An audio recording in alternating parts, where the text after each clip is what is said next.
आप सबों को जय मसीह। एक नए विषय को आज हम मिल करके सीखेंगे। प्रभु यीशु मसीह कई बार अपने सेवकाई के जरिए दृष्टांतों में लोगों के साथ बातचीत किया। उसमें उनके शिष्य लोग कहते थे, प्रभु आप लोगों के साथ में दृष्टांत में बात करते और हमसे ऐसा नहीं करते। प्रभु कहते हैं, तुम्हें तो परमेश्वर के भेदों को जानने के लिए समझ दी गई है, लेकिन इनको नहीं। मेरे प्रियो, आज हम परमेश्वर के वचन जो एक दृष्टांत के रूप में है, उससे हम कुछ सीखने जा रहे हैं। इसलिए इस वीडियो में आप लगातार बने रहें और आपको ये वीडियो अच्छा लगे तो आप हालेलुया आमीन बोल करके जरूर कमेंट करें। लूका रचित सुसमाचार उसका 12 अध्याय और उसका 16 से लेकर के 21 पद तक हम पढ़ेंगे। उसने उनसे एक दृष्टांत कहा, किसी धनवान की भूमि में बड़ी उपज हुई। तब वह अपने मन में विचार करने लगा, मैं क्या करूं, क्योंकि मेरे यहाँ जगह नहीं जहाँ अपनी उपज इत्यादि रखूं। और उसने कहा, मैं यह करूँगा, मैं अपनी पखाड़ियाँ तोड़कर उनसे बड़ी बनाऊँगा और वहाँ अपना सब अन्न और संपत्ति रखूँगा और अपने प्राण से कहूँगा कि प्राण, तेरे पास बहुत वर्षों के लिए बहुत संपत्ति रखी है, चैन कर, खा पी, सुख से रह। परंतु परमेश्वर ने उससे कहा, हे मूर्ख, इसी रात तेरा प्राण तुझसे ले लिया जाएगा। तब जो कुछ तूने इकट्ठा किया है वह किसका होगा? ऐसा ही वह मनुष्य भी है जो अपने लिए धन बटोरता है, परंतु परमेश्वर की दृष्टि में धनी नहीं। परमेश्वर के वचन यहाँ पर लिखा है। हम कुछ पॉइंट को बना करके आपके साथ बात करने जा रहा हूँ, इसलिए आप इसे ध्यान से सुने। पहला है, लालच व्यर्थ है। इंसान कितना भी धन इकट्ठा कर ले, मृत्यु एक दिन उससे छीन लेता है। केवल धन और संपत्ति पर भरोसा करना मनुष्य की मूर्खता है। परमेश्वर का वचन बताता है, इंसान जितने भी धन संपत्ति इकट्ठा करे, मरने के बाद वो सब यहीं रह जाएगा और कुछ लेकर के नहीं जा सकता। और केवल धन और संपत्ति पर भरोसा करना, परमेश्वर कहता है कि यह मूर्ख का काम है। दूसरा है, परमेश्वर के प्रति धनी बनो। असली दौलत परमेश्वर के साथ रिश्ता बनाना है, ना कि संसार के चीज़ों में रिश्ता बनाना है। परमेश्वर का वचन हमें बताता है, असली दौलत परमेश्वर के साथ रिश्ता बनाना है, संसार के साथ रिश्ता बनाने में नहीं है। प्रार्थना, विश्वास, प्रेम और भलाई करना ही हमें सच्चा धनी बनाता है। जिसके जीवन में परमेश्वर के प्रति विश्वास है, भलाई है और प्रेम है, नम्रता है, परमेश्वर के वचन बताता वो इस संसार में धनी मनुष्य है। तीसरा है, जीवन का मालिक परमेश्वर है। हमारा कल किसके हाथ में है किसी ने नहीं जाना, लेकिन हमारा कल परमेश्वर के हाथ में है। परमेश्वर जानता है इंसान कब सोएगा और उसका प्राण कब निकल जाएगा, पता नहीं है, लेकिन हमारा परमेश्वर हमारे प्राण का मालिक है। इसलिए हमें घमंड नहीं करना चाहिए, बल्कि हर दिन परमेश्वर की दया मानकर चलना चाहिए और जीवन को जीना चाहिए। चौथा है, धन साधन है, लक्ष्य नहीं।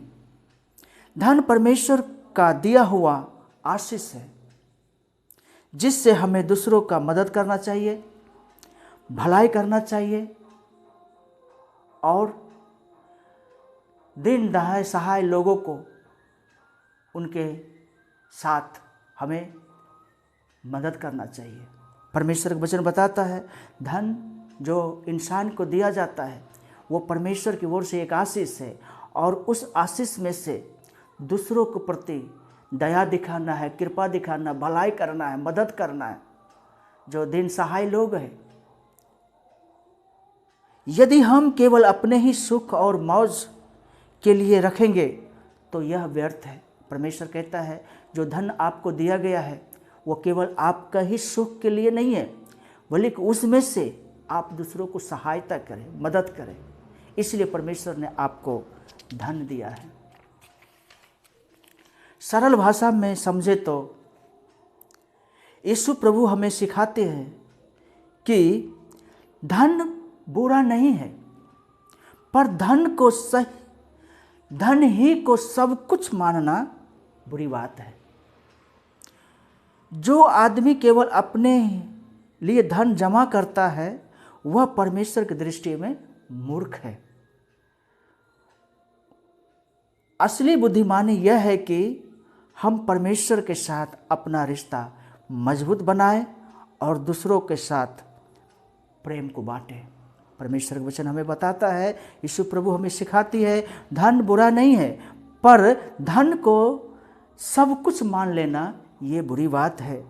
जो आदमी केवल अपने लिए धन इकट्ठा करता है, जमा करता है, वह परमेश्वर की दृष्टि में मूर्ख है। असली बुद्धिमानी यह है कि हम परमेश्वर के साथ अपना रिश्ता मजबूत बनाएं और दूसरों के साथ मदद करें। उदाहरण के लिए एक बड़ा बिजनेसमैन था, उसकी कंपनी बड़ी तेज़ी से बढ़ रही थी।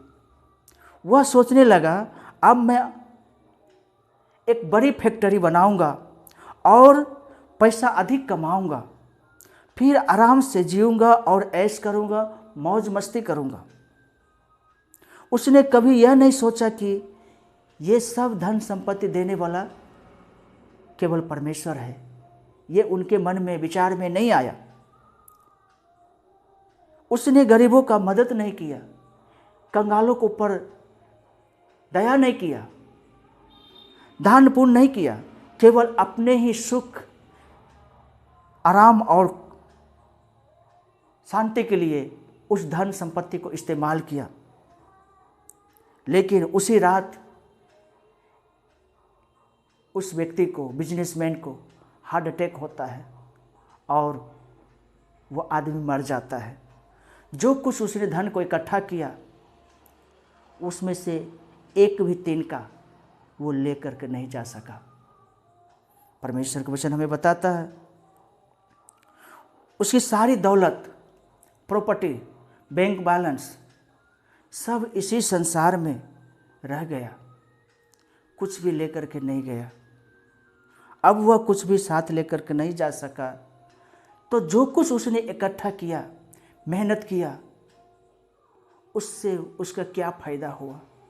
मेरे प्रियो, परमेश्वर हमें बताना चाहता है वह बिजनेसमैन मूर्ख था, क्योंकि उसने केवल संसार को ही विषय में सोचा, पर अनंत जीवन या परमेश्वर के प्रति बिल्कुल वो लापरवाह था। असली धन वही है जो परमेश्वर पर भरोसा रखता और उसकी आज्ञा मानता है और दूसरों की मदद करता है। परमेश्वर हमें बताता है असली धन क्या है? जो परमेश्वर पर भरोसा रखता है, गरीबों को मदद करता है, भलाई करता है, दान पुण्य करता है, प्रार्थना करता है, विश्वास करता है एक परमेश्वर पर। यह है इंसान के लिए असली धन, दौलत, प्रॉपर्टी। धन को इकट्ठा करना बुरा नहीं है, लेकिन धन ही को सिर्फ अपना लिए इकट्ठा करना ये बुरी बात है और परमेश्वर को भूल जाना।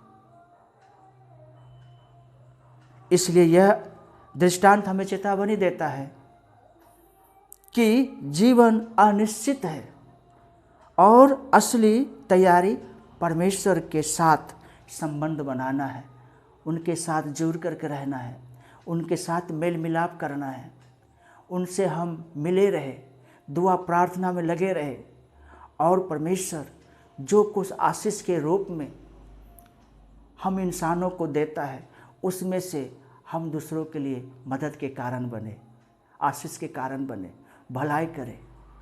क्योंकि परमेश्वर किसी व्यक्ति विशेष को अगर धन संपत्ति देता है तो केवल उसके लिए ही नहीं है, बल्कि वो दूसरों के लिए भी आशीष के कारण बनना चाहिए। परमेश्वर इस वचन के द्वारा हम सबको आशीष करें। आमीन।